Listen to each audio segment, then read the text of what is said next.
Hi there, welcome to the Gardens and Graveyard channel. My name is Charisma and today we're meeting in the studio and I wanted to share with you how I make honeysuckle wreaths.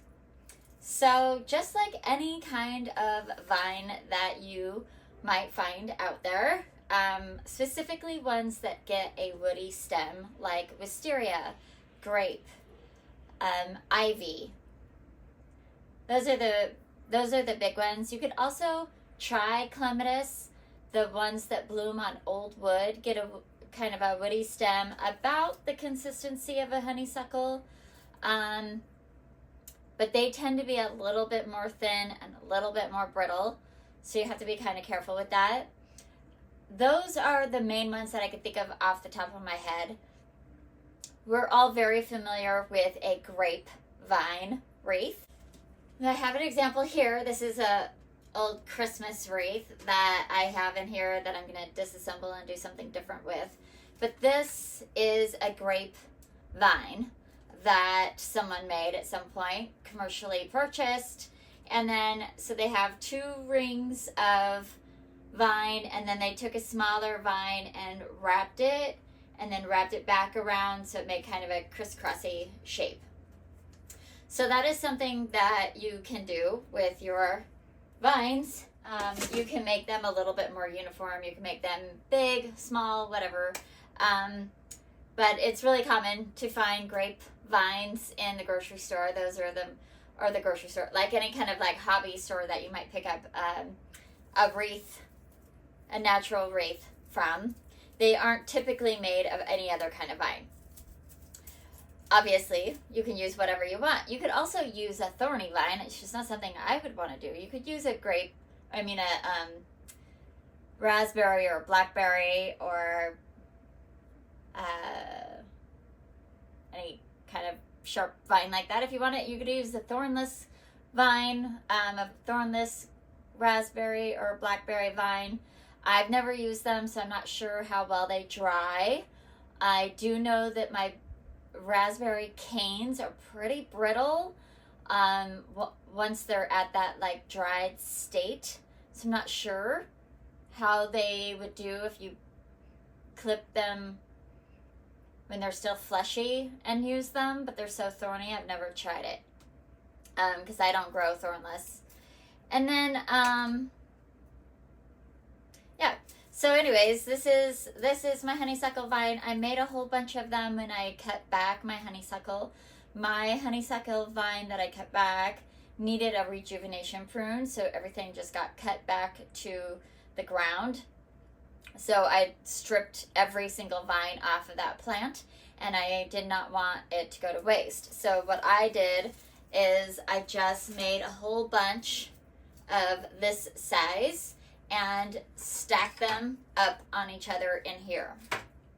So all of these were quickly put together, and what I can do if I want to reshape, like this one's misshapen, all I need to do is put it in a little bit of water and let it get a little bit more pliable again, and then reshape it to the shape that I want it to be.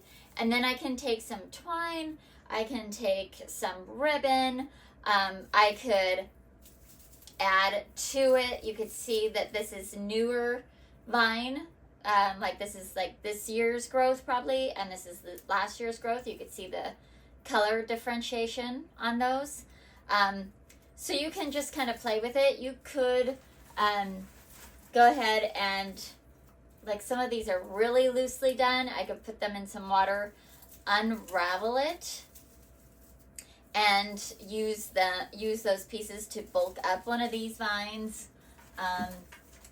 Some of them I just kind of looped and I didn't really make an actual wreath. Again, I could just soak it and unravel it so that I just have some loose pieces to use. This one I took a little bit more time to create more of a structure. It is a little bit bigger. I will be using this in a video coming up, so stay tuned. We'll be revisiting this structure next week. I'll month long, the month of December, we'll be doing wreaths on Wednesday because it's a really common time of year to be doing wreaths for our winter decor.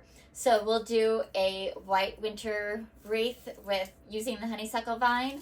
We'll do an evergreen wreath, and then we'll do one that's a little bit more fun with some synthetic Christmassy components. But I wanted to take a minute. When I did this, I was in go mode, and I had a lot of pruning and winter or like fall cleanup to do, winter prep to do. So I really just stack these up in here so that I have them on hand and I can utilize them as I see fit. But I didn't take a whole lot of time to show you exactly how I did it. So just a few minutes ago, I popped out into the garden and I grabbed 3 long pieces of honeysuckle off of a different honeysuckle vine that we have. Let's set this to the side. And I just wanted to give you an example of how I make that wreath structure. So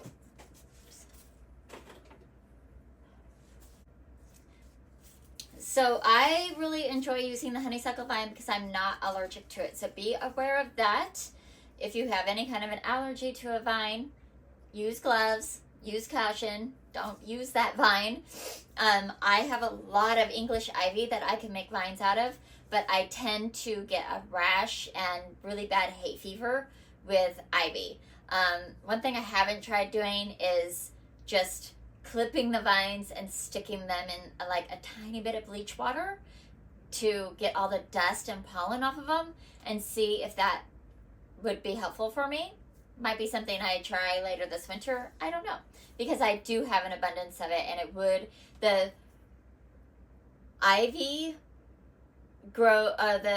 vines are much more similar to a grapevine. A wisteria is another really great vine, if I didn't mention that.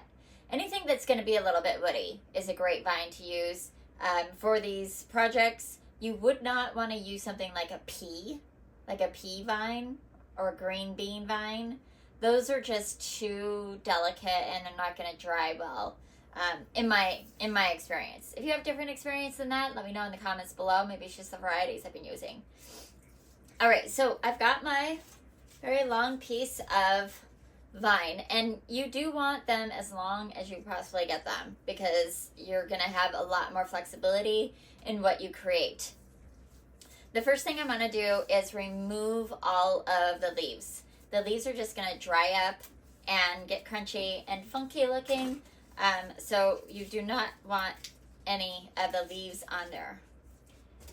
Buds like this are perfectly fine.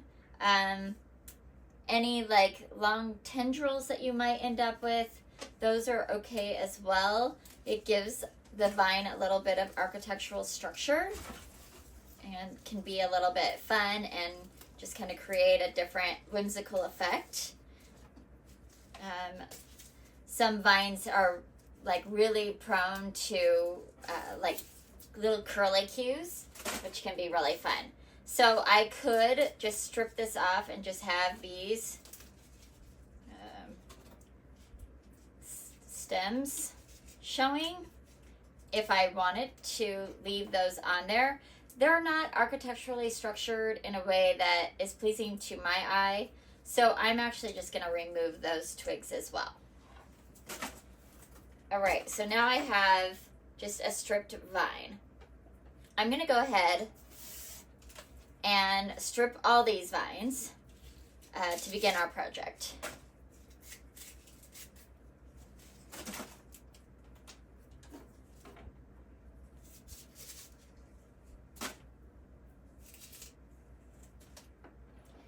Okay, so the first vine, I'm going to start with the longest vine. And the first thing I'm going to do is determine what size of wreath that I want. So, because I don't have very many pieces here, as an example, I'm going to make kind of a small vine. You do want to be aware, you don't want to break the woody parts. So be aware of where the give is in your vine. and try not to snap it. So I am gonna just kind of cross it here. Let's see, I'm gonna make kind of a small vine. So I'm gonna cross it here, and then I'm going to take my tail and slip it through, kind of like I'm tying a shoelace, right? So now I've got these tails like this. And I'm just gonna keep doing that. I'm just gonna keep looping it through. This is gonna make the vine a little bit stronger, and it's gonna help create structure.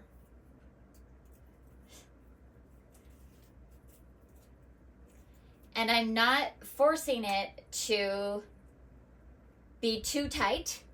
Like, I don't want these little spaces to be too tight between each loop because I have the potential of breaking it.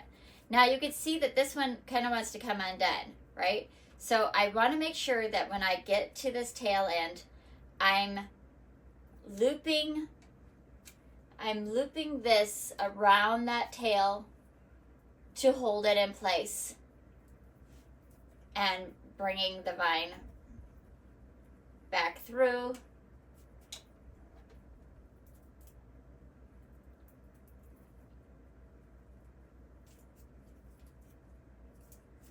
And so now that tail is nice and tight, and it's not going anywhere, it's not unraveling. And I'm just gonna keep looping this through, winding it around itself. If I can, I try, because I want it to look a little bit thicker. I'm trying to make sure that wherever I cross, it's at a different place than the previous cross.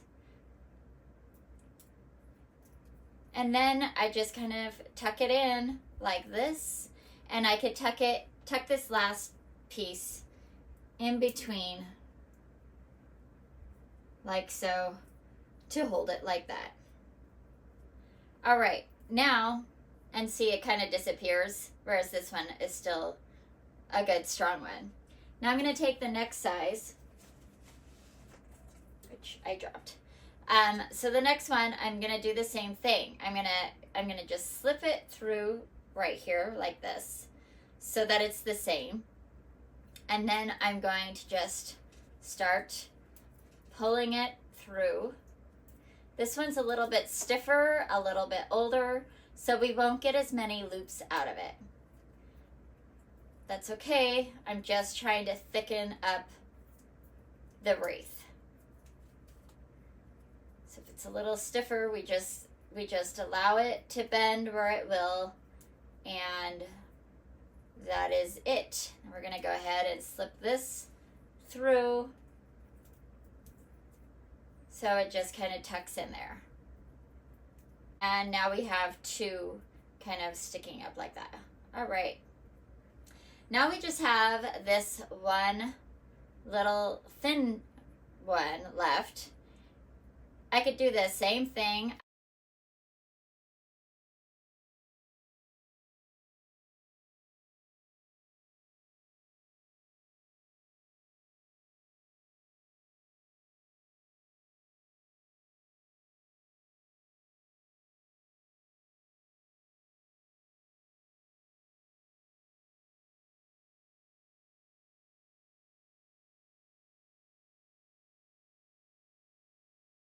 Like that.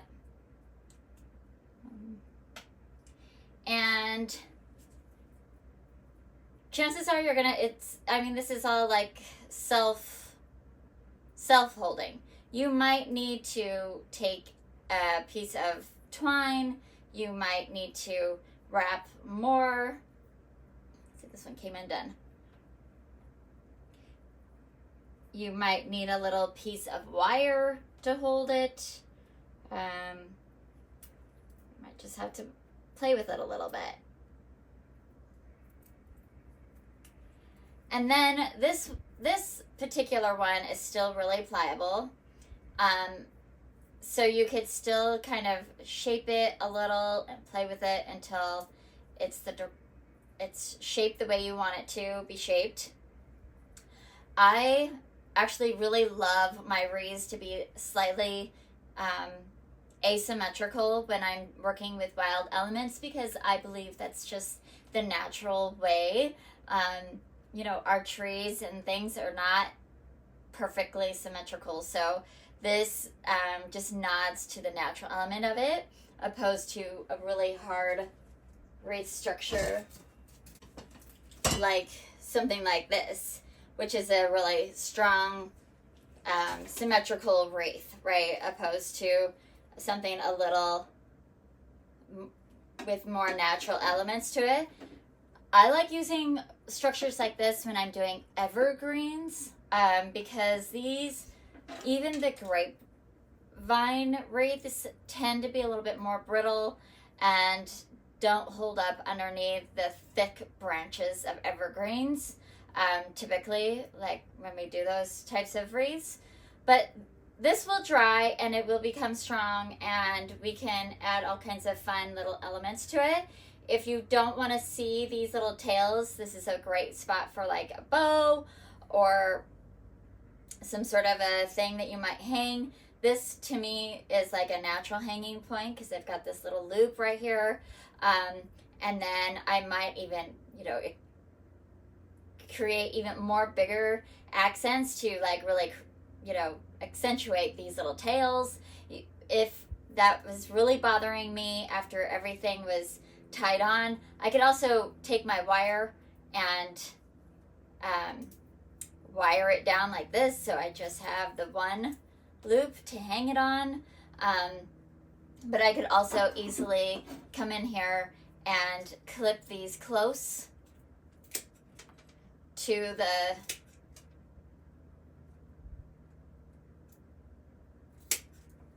you don't want to clip them below because then they'll just slip out of their space, but you could clip them close and you don't really see them, especially once you have other fun things on them. So you could just take your vine and continue going around and around and around until you have the thickness that you want. I have no idea how many vines this took or how many links it took. This one I did leave a lot of tendrils to create like this sort of wild bird nest look, which I love, but it's certainly not required. You can see that this is a lot more simpler and cleaner lines.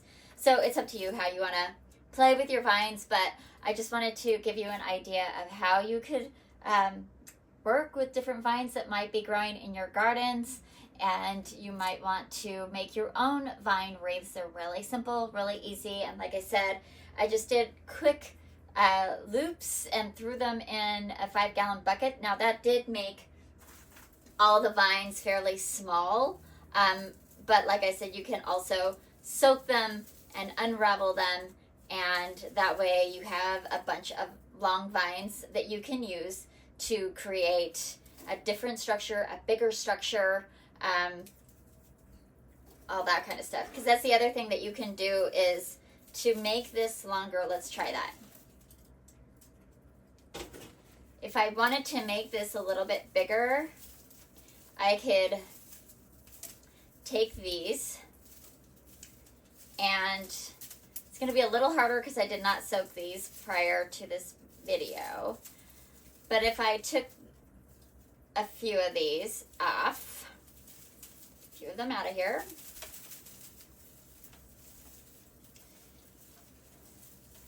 let's just take one or two. It's a big tangled mess.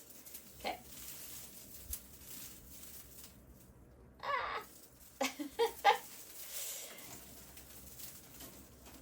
Just wanted to give you an example of what you can do. Is say I have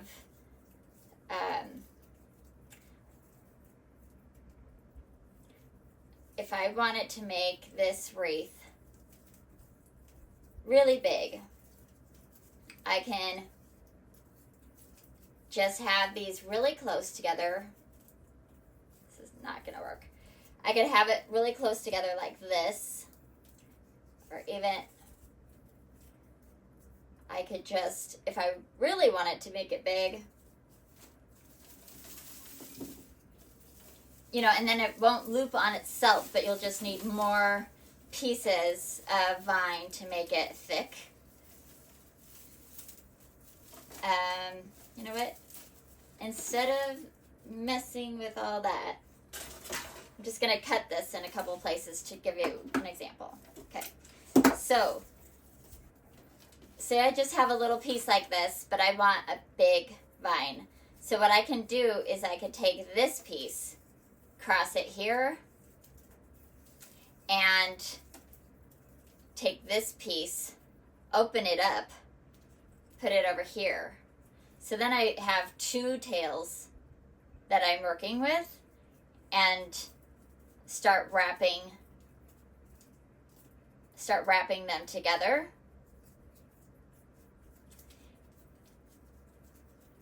Takes a little bit more diligence, patience, all that. But then I could take the tail of the second one and wrap it around the two tails, and then I get a bigger vine. And then I'll take the next piece and put it over these three tails, and wrap it over this tail, and just keep going. So I could have a bigger vine if I just had this small piece to begin with. Does that make sense? Hopefully it does. So you can make it big, you can make it small. It just, when you want to make a big one, and you only have a bunch of small ones, you just keep adding on and adding on and adding on. You just have to kind of turn it so that it doesn't get really thick on one side. You just keep like spinning it around and adding on to create a bigger wreath. So I hope that you have some vines that you can play with, that you can enjoy and make your own wreaths. And I would love to hear the creative spark that you have, and pictures in the comments below if you decide to make a wreath. I'd love to see it. And that is going to do it for today's video. I hope you enjoyed it. I hope you're celebrating your life, and we'll see you in the next one. Bye.